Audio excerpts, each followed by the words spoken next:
అందరూ కూడా బైబిల్ తీసుకోండి, దిక్కు చూడొద్దు, నోట్ పుస్తకం తీసుకోండి, రాసుకోండి. జాగ్రత్తగా పరిశుద్ధ గ్రంథములో చూడండి. ఈరోజు అంశం ఏంటంటే పుట్టిన మూలరాయి. పుట్టిన మూలరాయి. మూలరాయి ప్రతిదానికి ఉంటుంది. ఇల్లు కట్టాలంటే మూలరాయి వేస్తారు. ఇక పట్టణం కట్టాలంటే మూలరాయి వేస్తారు. అలాగే సృష్టికి మూలరాయి వేసినవాడు దేవుడు. ఆ మూలరాయి పుట్టింది. ఏంటి అంశం? పుట్టిన మూలరాయి. కార్నర్ స్టోన్ అన్నారు. చీప్ కార్నర్ స్టోన్, ముఖ్యమైన మూలరాయి. ఆ మూలరాయిని ఆధారం చేసుకొని ఇళ్ళు కట్టుకుంటారు పిల్లలు. వినండి, చూడండి. కనుక ప్రతి దానికి ఒక మూలరాయి ఉంటుంది. మన ఇళ్ళల్లో కూడా మన ఇల్లు కట్టుకోవాలంటే మూలరాయి వేస్తారు. దాన్ని హిందువులు ఏమంటారు? శంకుస్థాపన అంటారు. అలాగే యేసు ప్రభు వారి లోకంలో సృష్టించబడక మునుపు ఒక మూలరాయిని వేసాడు. ఒక మూలరాయి వేసి దాని మీద ఈ సృష్టి యావత్తు, ఈ భూగోళం మొత్తం కూడా దేవుడు నిర్మించాడు. భూగోళం ఎన్ని ఖండాలు? 7 ఖండాలు. 7 ఖండాల యొక్క మిశ్రమమే భూగోళం. 7 ఖండాలుగా నిర్మితమైనది భూగోళం. 7 ఖండాలుగా చేయక మునుపు ప్రభు ఏం చేశాడంటే భూగోళానికి, భూమికి పునాది వేశాడు. దాన్ని మూలరాయి అన్నారు. మూలరాయి ఎక్కడ పుట్టిందంటే, ఎక్కడ పుట్టిందో చూడండి ఒకసారి. జకరియా గ్రంథము 10వ అధ్యాయము 4వ వచనం చూద్దాం. జకరియా గ్రంథము 10వ అధ్యాయము 4వ వచనము. అందరు కూడా అమ్మ చదువు. వారిలో నుండి మూలరాయి ఇప్పుడు విన్నారు కదా. వారిలో నుండి మూలరాయి పుట్టెను. జంతువులకి జంతువులు పుడతాయి, అవునా? పిల్లలు పుడతారు, స్త్రీలకు పిల్లలు పుడతారు. కానీ ఇక్కడ వారిలోనంటే పరిశుద్ధ పర్వతములో నుండి మూలరాయి పుట్టెను. Past tense. పుట్టుతుంది కాదు, పుట్టిందని కూడా కాదు, ఎప్పుడో పుట్టిందంట మూలరాయి. బండ నుండి పుట్టింది, బండ యొక్క మూలరాయి. రక్తము నుండి పుట్టింది, రక్తము. శరీరం పుట్టింది, శరీరము. వాక్యము నుండి పుట్టింది, వాక్యము.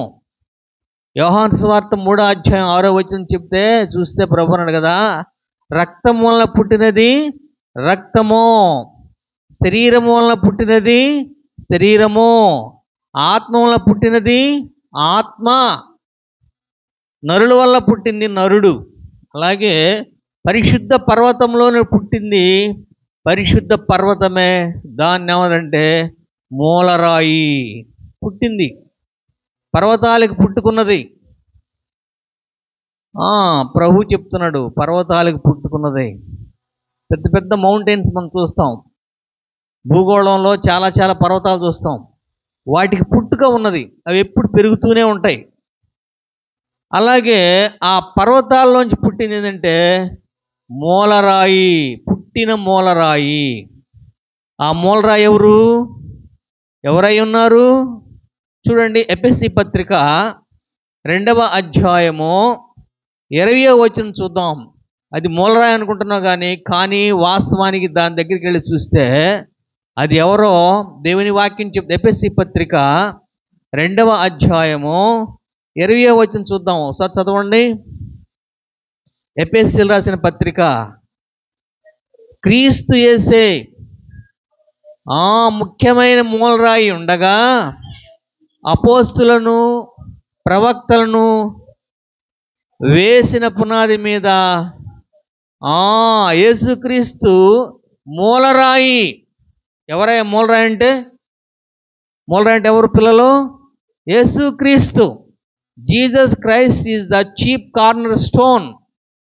పాత నిబంధనలో మూలరాయి పుట్టిద్దన్నాడు. క్రొత్త నిబంధనలో పరిశుద్ధాత్మ దేవుడు పౌలు ద్వారా ఏమంటున్నాడంటే ఆ మూలరాయే యేసు ప్రభువారు. ఎప్పుడు పుట్టాడో తెలియదు. మనం తెలియక డిసెంబర్ 25 అని చేసుకుంటాం. బైబిల్ ఎక్కడ రికార్డెడ్గా లేదు ఆ మాట. వాస్తవం, పుట్టిన మాట మాత్రం వాస్తవం. ఎప్పుడు పుట్టాడు అంటే డేట్ లేదు, ఎప్పుడు పుట్టింది తెలియదు. మొదటి యుగము ప్రారంభము కాక మునిపే, పర్వతాలు పుట్టక మునిపే, నదులు పుట్టక మునిపే, భూమి రవ్వంతా సృష్టించబడక మునిపే ఈ మూలరాయి పుట్టింది అన్న విషయం మనకి పరిశుద్ధాత్మ దేవుడు తెలియజేస్తున్నాడు. కనుక యేసుప్రభు ఎప్పుడు కూడా మనకు తెలీదు, కానీ పుట్టాడని బైబిల్లో రాసి పెట్టింది. వారిలో మూలరాయి పుట్టెను. ఆ మూలరాయి ఎవరు? యేసుక్రీస్తు మూలరాయి. మరియమ్మ పుట్టడం మొన్న ఈ మధ్య 2000 క్రితం, 2024 సంవత్సరాల క్రితం మరియమ్మ పుట్టిందని మనం చేసుకుంటాం, ప్రార్థనలు చేసుకుంటాం. కానీ ఎప్పుడు పుట్టాడో తెలియదు. ఈ మూలరాయి పుట్టినటువంటి డీటెయిల్స్ మనకు తెలియదు. దేవుడికి ఇష్టం కాలది, అది తెలియజేయడం దేవునికి ఇష్టం కాదు. సామెతల గ్రంథము 8వ అధ్యాయము 1వ వచనము 7వ వచనం చదవండి ఒకసారి. సామెతల గ్రంథము 8వ అధ్యాయము 1-7వ వచనం చదువుకుందాం ఒకసారి. జ్ఞానము ఘోషించున్నది, వివేచన తన స్వరం వినిపించున్నది. 7వ వచనం, 26వ వచనం అమ్మ. భూమిని దాని మైదానములు ఆయన చేయక మునుపు నేల మట్టిని రవ్వంతయు సృష్టించక మునుపు మూలరాయి ఎప్పుడు పుట్టింది? భూమి పుట్ల, కంట్లో నలుసంత భూమి పుట్టక మునిపే. చాలా కంట్లో నలుసు తెలుసు కదా, ఇప్పుడు కంట్లో నలుసు పడ్డదనుకోండి చాలా జాగ్రత్త తీస్తాం. అంత భూమి సృష్టించబడక మునిపే పరిశుద్ధ పర్వతము నుండి మూలరాయి పుట్టింది. బైబిల్లో చెప్పాడా ఎప్పుడు పుట్టిందని? డేట్ ఇచ్చాడా? ఇవ్వలేదు. పర్వతములు పుట్టక మునిపే, భూమి రవ్వంతా సృష్టించబడక మునిపే, మైదానములు భూమి మీద మైదానాలు సృష్టించబడక మునిపే నేను పుట్టి తిని అని మూలరాయి చెప్తుంది. మూలరాయి అంటే ఎవరు? Jesus Christ is the chief cornerstone. యేసు ప్రభువు సర్టిఫై చేస్తాడు. జ్ఞానమై ఉన్న యేసయ్య, మూలరాయి ఉన్న యేసయ్య ఘోషిస్తున్నాడు. జ్ఞానము ఘోషించుచున్నది, వివేచన తన స్వరమును వినిపిస్తుంది. చెప్తే మీరు విన్నా వినకపోయినా గొర్రెల కాపరి దగ్గరికి వెళ్ళి దేవదూత చెప్పింది ఏమనండి, ఒక ఆనవాళ్ళు ఒక పశువుల తొట్టిలో ఒక బాలుడు పొనుకొని ఉంటాడో, పొత్తి గుడ్డలతో చుట్టబడి ఉంటాడో, అదే మీకు ఆనవాలు. మీరు గొర్రెలు కాస్తున్నారు కదా, ఈ గొర్రెలు బలి ఇవ్వాల్సిన అవసరం లేదు. బలి పశువుగా యేసు ప్రభువారు పశువుల తొట్టులో పొనుకున్నాడని కాపరులకు చెప్పింది దేవదూత. కానీ ఇప్పుడు జ్ఞానమే చెప్తుంది. యేసు ప్రభువారు దేవుని జ్ఞానమై ఉన్న యేసయ్యే, ముఖ్యమైన మూలరాయి ఉన్న యేసయ్యే ఘోషిస్తున్నాడు. ఘోషించడం అంటే ఏంది? జ్ఞానము ఘోషించున్నది, రాయబడిన మాట. ఘోషించడం అంటే మీరు ఎప్పుడు సముద్రం కాడ పోయారా? పిల్లలు ఎక్స్కర్షన్ వెళ్తున్నారు కదా, సముద్రం అల వచ్చిన తర్వాత మళ్ళీ అల వస్తుంది. నీవు కిలోమీటర్ దూరంలో ఉండంగానే ఆ అల యొక్క శబ్దము నీకు వింటావు, ఘోష. ఒక విధమైనటువంటి ఏడుస్తుంటే ఏ విధంగా శబ్దం వస్తుందో ఆ విధంగా శబ్దం వస్తుంది సముద్రానికి 1 కిలోమీటర్ దూరం ఉన్నప్పుడు. ఒక అల వచ్చినప్పుడు శబ్దం వస్తుంది. అల పతనం అయిన తర్వాత మరో కాలం ఎమ్మటే వస్తుంది, మళ్ళీ శబ్దం వస్తుంది. దాన్ని ఏమన్నారంటే ఘోష, సముద్ర ఘోష. సముద్రం ఏ విధంగా ఘోషిస్తుందో మూలరాయి అయిన యేసుక్రీస్తు, ఎవరండి? యేసుక్రీస్తు ఏమై ఉన్నారు? మూలరాయి. పర్వతములలో నుండి పుట్టిన మూలరాయి అనే పరిశుద్ధ పర్వతములో నుండి, ఈ మామూలు పర్వతాలు కాదు, ఈ భూమి మీద ఉన్న పర్వతాలు, పరిశుద్ధ పర్వతములో నుండి పుట్టినటువంటి మూలరాయి యేసుక్రీస్తు ఏమంటున్నాడంటే, అయ్యా నేను ఎప్పుడు పుట్టానో తెలుసా? పర్వతములు పుట్టక మునుపు, భూమి రవ్వంతా సృష్టించబడక మునుపు, భూమి మీద మైదానములు సృష్టించబడక మునుపు నేను పరిశుద్ధ పర్వతముల నుండి మూలరాయిగా పుట్టి తిని. అంత గొప్ప మాట. మరియమ్మకి పుట్టడం వేరు, అది ఈ మధ్య జరిగింది. ఫస్ట్ యుగము, మొట్టమొదటి యుగము సృష్టించబడక మునిపే యేసు ప్రభువు ఎవరుగా పుట్టారు? ఎవరుగా పుట్టారు? మూలరాయిగా పుట్టాడు. మీరు ఎప్పుడైనా ఏదైనా ఫంక్షన్ చూడండి, ఇల్లు ఓపెన్ చేస్తున్నప్పుడు, ఇల్లు పునాదులు వేస్తున్నప్పుడు మూలరాయి వేస్తారు.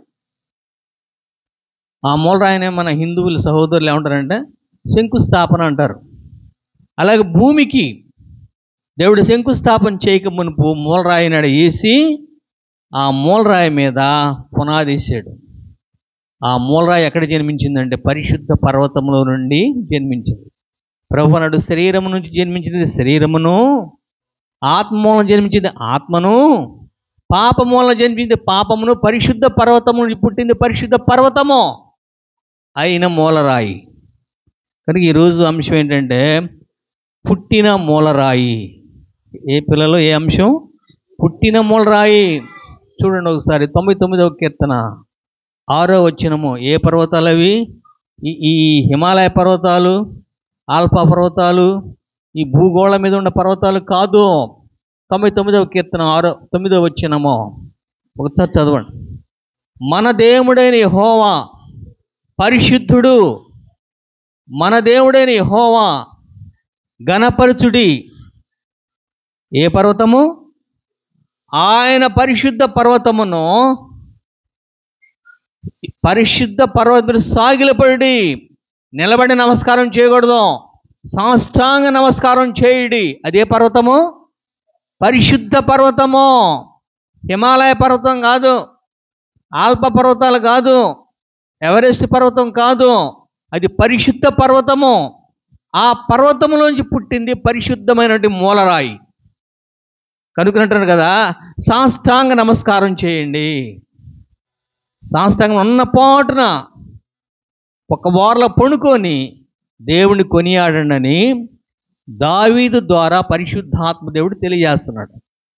ఈ రాత్రి సమయంలో తూర్పు దేశపు జ్ఞానులు వచ్చి యేసు ప్రభు వారికి వాళ్ళ యొక్క తాళపు చేతులు ఓపెన్ చేసి, వాళ్ళ పెట్టెలకు ఉన్నటువంటి ఆ తాళపురలు ఓపెన్ చేసి, బంగారమును ఏంటి సాంబ్రాణి బోళమును ప్రజెంట్ చేశారు.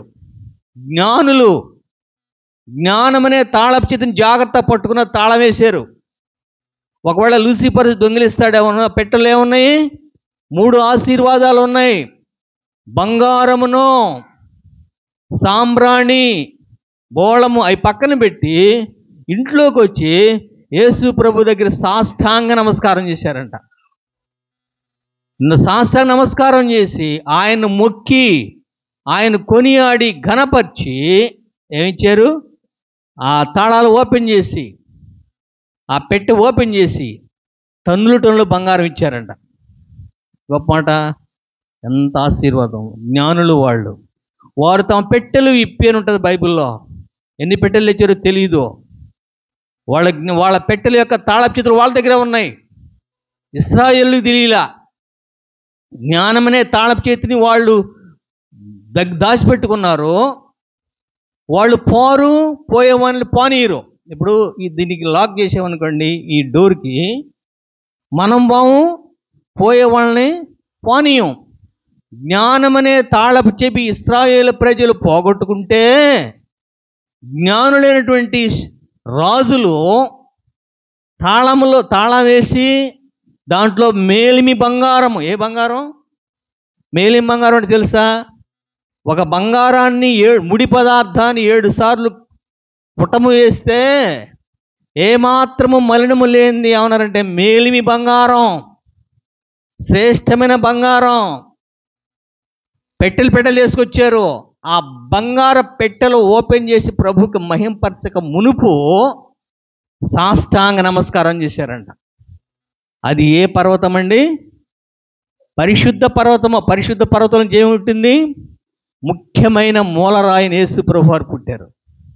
పాత నిబంధనలో దేవుని మహింపరిచేది. ఇశ్రాయేలు ప్రజలకి జ్ఞానమనే తాళపు చేతి వాళ్ళు వేసి వాళ్ళు ప్రవేశించరు, ప్రవేశించే వాళ్ళని ప్రవేశింపరు. అందుకే ప్రభు అన్నాడు, శాస్త్రులారా పరిసయ్యులారా మీరు జ్ఞానమనే తాళపు చేతిని తీసుకుని వెళ్ళారు. ఇప్పుడు పెట్టికి తాళం వేసాం అనుకోండి, ఆ బీరువాకి తాళం వేసాం, ఆ తాళం నా దగ్గర పెట్టుకున్నాను, ఇంకెవరైనా తీస్తారా? నేనే తీయాలి.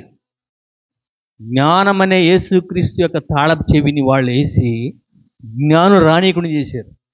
కానీ వీళ్ళు ఏం చేశారంటే, ఎన్ని సంవత్సరాలు పట్టింది బెత్లెహేము రావడానికి?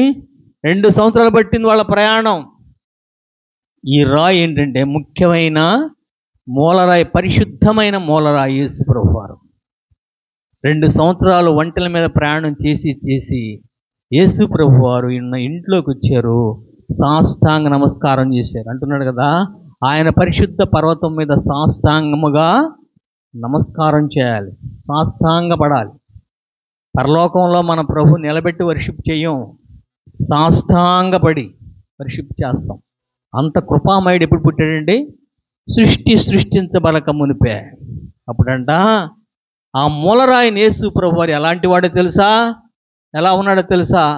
ఆయన ఆకారం ఎలా ఉందో తెలుసా? మరియమ్మ యొక్క ప్రక్కలో పండుకున్న యేసు ప్రభు యొక్క ఆకారం ఎలా ఉందో తెలుసా? చూడండి, దానియేలు గ్రంథం 10వ అధ్యాయము 6వ వచనం చదవండి. యేసు ప్రభు ఎలా పండుకున్నాడో మరియమ్మ యొక్క ప్రక్కలో.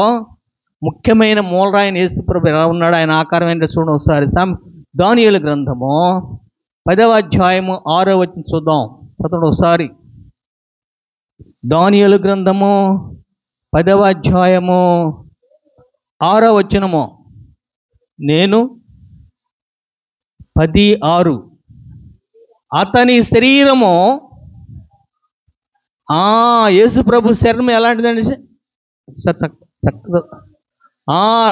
అక్కడ కొన్ని వాక్యాలు కంపోజిషన్ ఉన్నది, కొన్ని వాక్యాల యొక్క సంపుటి ఉన్నది అక్కడ. మొట్టమొదటి యేసు ప్రభు శరీరం ఎలాంటిదండి? రక్తవర్ణపు రాయి లాంటిది. అది మొట్టమొదటి అంశం. అరికాలు మొదలుకొని నడినెత్తి వరకు అంతా రక్తమయం లాగున్నట్టు యేసు ప్రభు. ఒక స్త్రీ ప్రసవిస్తే ఎలా ఉంటుంది చూడండి. ఒక స్త్రీ ప్రసవించినప్పుడు ఏం గారిద్ది? అంత రక్తమే. యేసు ప్రభు వారు ప్రసవించింది ఎక్కడ తెలుసా? యేసు ప్రభు ప్రసవించింది ఎక్కడ? మరియమ్మకి దారిలో ప్రసవిస్తే ఆ దారి అంతా రక్తమే. యేసు ప్రభు వారిని పండుకోబెడతానికి గ్యాప్ కూడా లేకపోతే బొక్క బోర్లకు పండుకోబెట్టారంట. ఆ వీపుని తొక్కారంట. తొక్కినప్పుడు ఎంత రక్తం గారిద్ది? అమ్మబ్బబ్బబ్బబ్బా! ఆ బెత్లెహేం మొత్తం కూడా రక్తమయమే. యేసు ప్రభు వారిని తొక్కారండి. బోర్లగా పసిపిల్లవాడిని మన ప్రజ్ఞ ఉంది, ప్రజ్ఞని మనం జాగ్రత్త చూసుకుంటాం కదా. ఒకవేళ బోర్లు పడితే అదంతా రష్గా ఉంది, ఆ ఊరంతా కూడా రష్గా. ఎందుకంటే ఏ ఊరోళ్ళు ఆ ఊరు వెళ్ళి రిజిస్ట్రేషన్ చేసుకుంటున్నారు. ఆ టైంలో యేసు ప్రభు వారు పుట్టాడు. పుడితే అంత రక్తమే. ఆమెను ఆదరించిన వాళ్ళు లేరు. యేసు ప్రభు వారు తొక్కారు. తొక్కినప్పుడు అతని శరీరం ఎలా ఉందండి? రాసిన మాట చదివారు కదా, అతని శరీరము రక్తవర్ణ రాతి వంటిది. రాయని యేసు ప్రభు వారు, పరిశుద్ధమైనటువంటి మూలరాయని యేసు ప్రభు వారు యొక్క శరీరము అరికాలు మొదలుకొని నడినెత్తున్నంత రక్తమే, రక్తమే, రక్తమే. ఎంత గొప్ప మాట! అంత రక్తమే. ఆ పరిశుద్ధ పర్వతంలో పుట్టినటువంటి మూలరాయిని యేసు ప్రభు వారు పుట్టినప్పుడు, మూలరాయిగా పుట్టినప్పుడు అరికాలు మొదలుకొని నడినెత్తు రక్తం, అంటే రక్తవర్ణపు రాయి. అదంట అమూల్యమైన రత్నాల్లో ఒక రత్నం ఏంటంటే రక్తవర్ణపు రాయి. ఆ రాయి ఎలా ఉంటుంది? ఎర్రగా ఉంటుంది. ఎర్రగా ఉన్నటువంటి యేసు ప్రభు వారు యొక్క శరీరము చాలా చక్కగా ఉన్నది. రెండో మాట చదవండి ఒకసారి. దాంట్లోనే అతని ముఖము మెరుపు వలె ఉండెను. ఎలా ఉంది? రెండవ సెంటెన్స్, యేసు ప్రభు వారి ముఖం ఎలా ఉంది? మెరుపుని చూసారు ఎప్పుడన్నా? ఇప్పుడు ఉరువు వచ్చినప్పుడు మెరుపు వస్తుంది. మెరుపు ఎట్లా ఉంటుంది? తెల్లగా ఉంటుంది.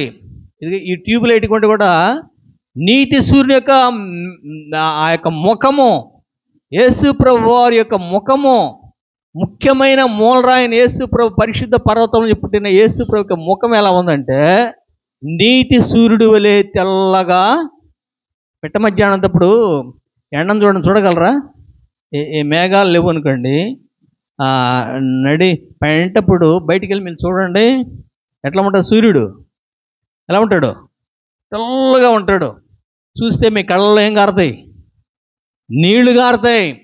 అలా యేసు ప్రభు ముఖం అంట తెల్లగా ఉందంట. యేసు ప్రభు ముఖం. ఎక్కడ ఉన్నాడు యేసయ్య? మరియమ్మ ప్రక్కలో పడుకున్నాడు. ఆయన శరీరం మొత్తం అంతా ఏందండి?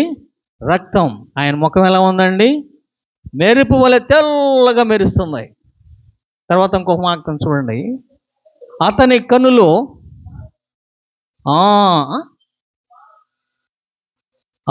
ఒక దీపం వెలిగిస్తే ఏ విధమైన కాంతి వస్తుందో యేసు ప్రభుకి 2 కళ్ళు చాలా కాంతివంతంగా ఉంది. ఆ ఇల్లు ఇచ్చిన వాళ్ళు ఎవరు కానీ ఆ ఇంట్లో యేసు ప్రభుని పడుకోబెడితే ఆ ఇల్లంతా కూడా లైటే. పైనేమో నక్షత్రము వెలుగు చూపిస్తుంది, ఇంట్లోనేమో యేసు ప్రభు వారి ముఖం వెలిగిపోతుంది. ఎవరు పక్కలో పడుకున్నాడు యేసయ్య? వాళ్ళమ్మ పక్కలో పడుకున్నాడు.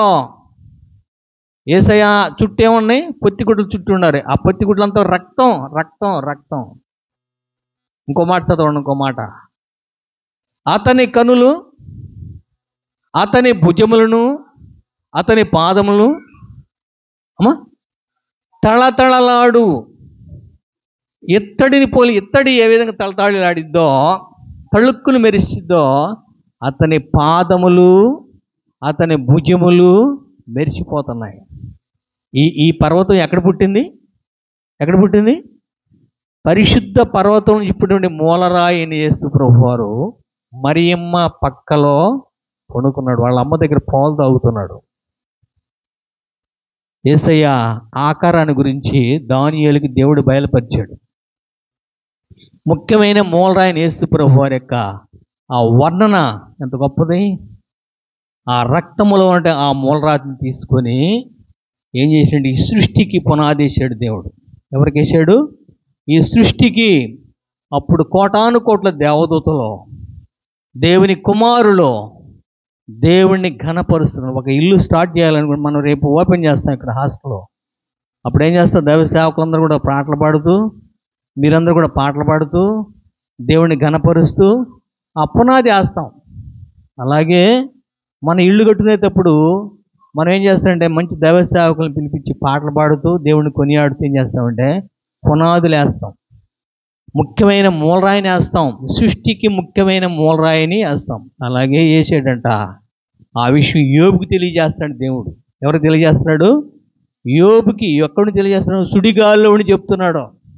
సుడిగాల్లో ప్రత్యక్షమయ్యే యోబు, మూలరాయిని యేసుక్రీస్తు, నా కుమారుడు యేసుక్రీస్తుని, ముఖ్యమైన మూలరాయిని యేసుక్రీస్తు నేను ఎక్కడ వేసినా తెలుసా? పునాది ఎట్లా వేసినా తెలుసా? నీకు తెలుసా?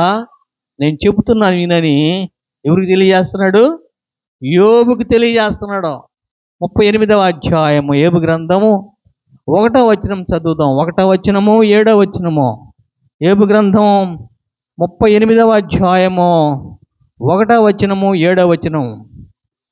అప్పుడు యెహోవా ఎక్కడుండి? సుడిగాలి చూశారు ఎప్పుడన్నా మీరు? సుడిగాలిలో నుండి ఎలాగు యోబునకు ప్రత్యక్ష పరిచయనో. యోబు తెలియజేస్తున్నాడు. సుడిగాలి అంటే అది మనిషిని ఎత్తుకొని పోయిద్ది. అంత సుడిగాల్లో దేవుడు కనిపించి ఏబు ఎక్కడ కూర్చున్నాడు? ఒక ఆ ఊరి అలపల ఒక హట్ వేశారు. హట్, ఒళ్ళంతా ఎలర్జీ, అరికాలు మొదలు నడినెత్తి వరకు అంతా కూడా ఎలర్జీ. ఆ ఎలర్జీలో సెల్పెంక ఒకటి తీసుకొని ఆ బుడిదలు కూర్చొని గీక్కుంటున్నాడు. అప్పుడు దేవుడు సుడిగాల్లో ప్రత్యక్షమయ్యి మాట్లాడుతున్నాడంట. ఏమని మాట్లాడుతున్నాడు చూడండి. ఒక 7వ వచనం. ఉదయ నక్షత్రములు ఏకముగా కూడి పాడినప్పుడు దేవదూతలు అందరూ ఆనందించి జయధ్వనులు చేయనప్పుడు దాని మూలరాతిని ఎవరో తెలుసా? నేనేనయ్యా.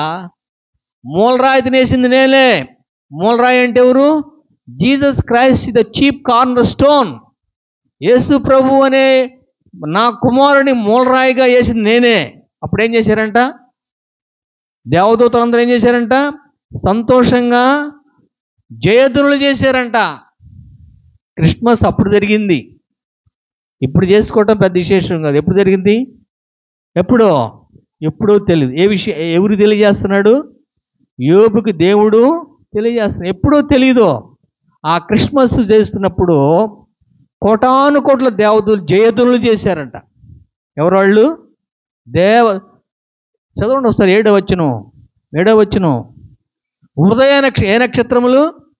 ఉదయ నక్షత్రములో ఏకముగా కూడి ఏం పాడారు? పాట పాడారు. క్రిస్మస్ పాట పాడతారు కదా, మనం క్రిస్మస్ పాటలు పాడతాం కదా. అలాగే అప్పుడంట ఉదయ నక్షత్రాలన్నీ కూడా ఎన్నున్నాయో తెలియదు. అన్ని నక్షత్రాలు ఏకంగా ఒకే ఒక కంఠంతో ఏం పాడారు? ఒక పాట పాడారంట. అప్పుడు ఏం జరుగుతుంది? భూమికి దేవుడు ఏం చేస్తున్నాడు? మూలరాతిని వేస్తున్నాడు. మూలరాయి అంటే ఎవరు? యేసుక్రీస్తు. పరిశుద్ధ పర్వతంలో పుట్టినటువంటి యేసుక్రీస్తుని ముఖ్యమైన మూలరాయిస్తున్నప్పుడు ఆ నక్షత్రాలన్నీ కూడా ఏ నక్షత్రాలు ఇవి? ఉదయ నక్షత్రం. ఎర్లీ మార్నింగ్ మనం చూడంగానే ఏం కనిపిస్తుంది? ఉదయం కనిపిస్తుంది. ఒక నక్షత్రం ఉదయిస్తుంది. అలాంటి ఇన్ని నక్షత్రాలు ఏక మనస్సుతో ఒక లయబద్ధంగా ఒక క్రమంగా రేపు క్రిస్మస్ సీజన్ రాగానే, ఆ పండగ రాగానే అందరూ కూడా ఈ టీవీల్లో కూడా యూట్యూబ్లో ఎక్కడ చూసినా సరే Christmas, semi Christmas, Christmas, Christmas. కారణం ఏంటి తెలుసా? ఏక మనసుతో పాడతారు. ఒకళ్ళు ఎక్కువ పాడరు, ఒకళ్ళు తక్కువ పాడరు. అంత కలిసి పాడారంట. ఏ దూతలు వాళ్ళు? దేవదూతలు. ఉదయ నక్షత్రములో దేవుని కుమారులు అందరూ కలిసి ఎప్పుడు చేస్తున్నారు క్రిస్మస్? ఎప్పుడో తెలీదు. ఆ విషయం ఎవరికి తెలియజేస్తున్నాడు? యోబుకి దేవుడు ఎక్కడి నుండి తెలియజేస్తున్నాడు? సుడిగాల్లో నుండి చెప్తున్నాడు. నేనేనయ్యా. ఉదయ నక్షత్రములో దేవుని కుమారులు దేవదూతలు ఏక స్వరముతో ఒకే ఒక పాట అందరూ క్రమంగా పాడారంట. ఆపాల్సింటే ఆపుతున్నారు, పాడాలి ఎత్తుంటే ఎత్తుతున్నారు. దేవుని మహింపరుస్తున్నారు. ఏ రాయి అది? ముఖ్యమైన మూలరాయి. ఎవరు ఆ మూలరాయి? యేసుక్రీస్తు. ఎక్కడ పుట్టిందంటే పరిశుద్ధ పర్వతం. అది ఎక్కడుందంటే పరలోకంలో ఉన్నది. పరిశుద్ధ పర్వతం నుంచి పుట్టింది పరిశుద్ధమైనటువంటి ముఖ్యమైన మూల రాయి. అది ఎప్పుడూ తెలియదు. ఆయన శరీరం ఎలాంటిది? రక్తవర్ణపు రాయి లాంటిది. అతని ముఖం ఎలాంటిది? నీతి సూర్యునిది. అతని పాదాలు ఎలాంటివి అండి? తళతళగా మెరిసేటువంటి ఇత్తడిలాగా ఉన్నాయి. అతని మాటల స్వరం అంట గొప్ప సౌండ్. ఒక నది కాడ ఉన్నప్పుడు నది సౌండ్ ఎలా వస్తుందో యేసయ్య శబ్దం అలా ఉందంట. ఎవరి దగ్గర పడుకున్నాడు యేసయ్య అంటే వాళ్ళమ్మ ప్రక్కలో ఉండి పాలు తాగుతున్నాడు. ఆయన ప్రసవించినప్పుడు ఎంతో రక్తం పోయింది. ఆ రక్తంలో పొత్తి గుడ్లు వేశారంట. దేవదూత చెప్తుంది గొర్రెల కాపర్లకు, మీకు ఆనవాలంటే తెలుసా? ఒక పశువుల తొట్లు ఉంటాయి. ఒక పశువు ఉంటుంది. ఆ పశువులు ఎప్పుడు కూడా కుడితి తాగుతూ ఉంటాయి. ఆ రోజు ఆ పశువులన్నీ కూడా కుడితి తాగటం మానేసి ఆ పశువుల యొక్క తుట్లో ఆ ప్రసవించినప్పుడు వచ్చే రక్తంతో పొత్తి గుడ్డలతో యేసయ్య ఉంటాడు. అదే మీకు గుర్తు, అదే మీకు ఆనవాలని ఎవరు చెప్పారు?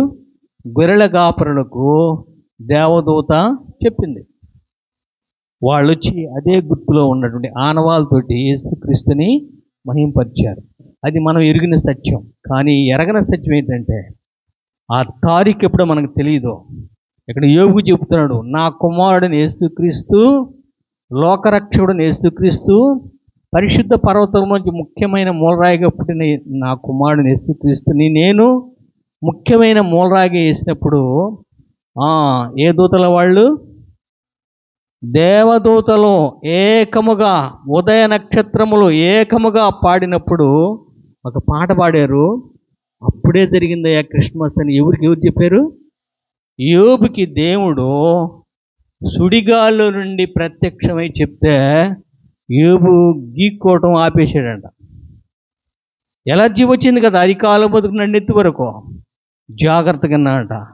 కనుక యోబుకి తెలుసు ఆ సత్యం, దావీదుకి తెలుసు ఆ సత్యం, దానియేలుకి తెలుసు ఆ సత్యం. కానీ సత్యం ఏంటంటే తెలుసా? యేసు ప్రభువారు ముఖ్యమైన మూలరాయిగా మన మధ్య జన్మించాడు. పేతురు రాసిన మొదటి పత్రిక 1వ అధ్యాయము 6వ వచనం చూద్దాం. పేతురు రాసిన మొదటి పత్రిక 1వ అధ్యాయము 2వ అధ్యాయం 6వ వచనం. పేతురు రాసిన మొదటి పత్రిక 2వ అధ్యాయం 6వ వచనం. ఏలయనగా ఇదిగో నేను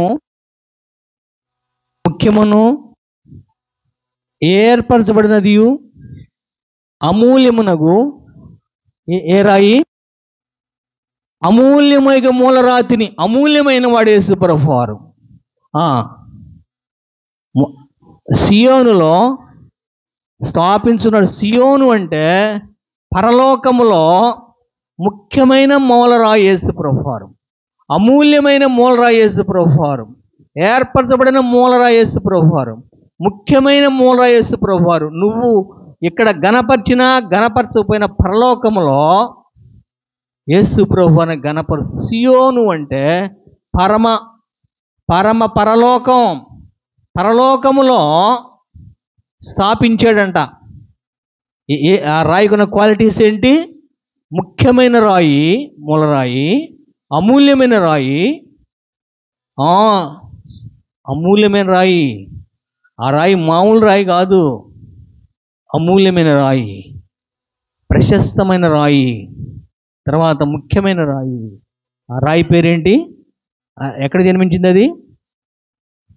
పరిశుద్ధ పర్వతముకు పుట్టిన మూలరాయి యేసు ప్రభువు. అక్కడ సియోనులో దాన్ని ఏర్పాటు చేశాడు. తర్వాత చదువమ్మా. విశ్వాసముంచువాడు, యేసుక్రీస్తునందు నువ్వు విశ్వసిస్తే, ఏమని విశ్వసించాలి? యేసయ్య లోకరక్షకుడు. యేసయ్య యెరూషలేములోనే కాదు, బెత్లెహేంలోనే కాదు, ఈ లోకంలోనే కాదు, నాలో కూడా జన్మిస్తాడని నువ్వు దీక్షిస్తే నీ నిరీక్షణని సిగ్గుపరచదు. నువ్వు విశ్వసిస్తే నేను సిగ్గుపరచబడు. ఆయన పశువుల తొట్టులో పుట్టాడు, భూమి పుష్టించక మునుపు పుట్టాడు, అదే పరలోకములో యెరూషలేములో పుట్టాడు, పరమ యెరూషలేము పుట్టాడు. నువ్వు మాత్రము యేసుక్రీస్తు నీ హృదయంలో పుట్టించుకోవాలి. నీ హృదయం అనేటువంటి తొట్టిలో యేసు ప్రభువుని పండుకోబెట్టుకోవాలి. హృదయం అనే తొట్టిలో ఎక్కడ పండుకోబెట్టి అందరూ పరలోకములో కోటాను కోట్లు ముఖ్యమైన మూలరాయిని తన హృదయంలో దాచిపెట్టుకున్నారు. నువ్వు దాచిపెట్టుకున్నావా? మరియమ్మ యేసు ప్రభువుని హృదయంలో దాచిపెట్టుకుంది. యోసేపు యేసు ప్రభువుని హృదయంలో దాచిపెట్టుకున్నాడు. తూర్పు దేశపు జ్ఞానులు యేసుక్రీస్తుని హృదయంలో దాచిపెట్టుకుని వాళ్ళు ఊరు వెళ్ళిపోయారు. మరి ఈ రాత్రి సమయంలో ఈ ముఖ్యమైన మూలరాయిని యేసుక్రీస్తు నీ సంఘములో, నీ సంఘం అనే ఇంట్లో, నీ హృదయం అనే ఇంట్లో దాచిపెట్టుకున్నావా? దాచిపెట్టుకోకపోతే ఇప్పుడే నిన్ను నువ్వు పరీక్ష చేసుకొనయ్యా. అన్ని చోట్ల జన్మించడం కాదు, కానీ నా హృదయంలో జన్మించని నువ్వు ప్రార్థించాలి. యేసు ప్రభువారు ముఖ్యమైన మూలరాయిగా నీ హృదయంలో జన్మిస్తాడు, నా హృదయంలో జన్మిస్తాడు. ఎవరి హృదయంలో యేసు ప్రభు జన్మిస్తారో వాళ్ళు సిగ్గుపడరో, వాళ్ళు సింహము వలె ధైర్యముగా వాళ్ళ పనులు చేసుకుంటారు. యేసయ్య పుట్టడం నీ హృదయంలో పుట్టాడో లేదో నేను ఎగ్జామ్ చేసుకో. అద్దం ముందు నిలబడినప్పుడు ఫేస్ పౌడర్ వేసుకుంటాం, కూము తీసుకుంటాం, నూనె రాసుకుంటాం, తలకాయ బాగా జాగ్రత్తగా దూకుంటాం, పరిశుభ్రంగా ఉన్నామో లేదో అనుకుంటాం. అలాగే యేసు ప్రభు అనేటువంటి ఆ అద్దాన్ని, మూలరాయి ఎలాంటి మూలరాయి అంటే తళ తళ తళ తళ మెరిసిపోయే మూలరాయి. మామూలు మూలరాయి కదా అది, పరిశుద్ధమైన పరిశుద్ధ అంటే పరిశుద్ధ అంటే ఏంటి? తెల్లగా ఉంటుంది. ఆయన ముఖం ఎలా ఉంది? నీటి సూర్యుడి వలె తెల్లగా ఉన్నది. ఆ అద్దములో నీ స్వరూపాన్ని చూసుకొని దాచిపెట్టుకో. యేసుక్రీస్తుని నీ హృదయంలో ఓపెన్ చేయంగానే యేసయ్య నీ హృదయంలో కనిపించాలి. దేవుడి చిన్న వాక్యాన్ని దీవించి ఆశీర్వదించును గాక. పిల్లల మంచి కళ్ళు మూసినట్టు చిన్న ప్రార్థన చేస్తున్నాం. పరిశుద్ధుడా, కృపగల దేవ, నీ కొందన ఆయా పర్వతంలోంచి పుట్టినటువంటి, పరిశుద్ధ పర్వతం నుంచి పుట్టినటువంటి మూలరాయని యేసుక్రీస్తు మా కొరకు ప్రభువా జన్మించినప్పుడు ఈ యొక్క సృష్టికి మీరు మూలరాయిగా వేశారు తండ్రి. మేము కూడా మా జీవితంలో నీ కుమారుడు మా హృదయంలో మూలరాయిగా సిద్ధపరచుకొని యేసయ్య చెప్పినట్టు నడవడానికి సహాయం చేయమని యేసయ్య పరిశుద్ధ నామంలో ప్రార్థించి అడిగి వేడుకుంటున్నాం తండ్రి. ఆమేన్.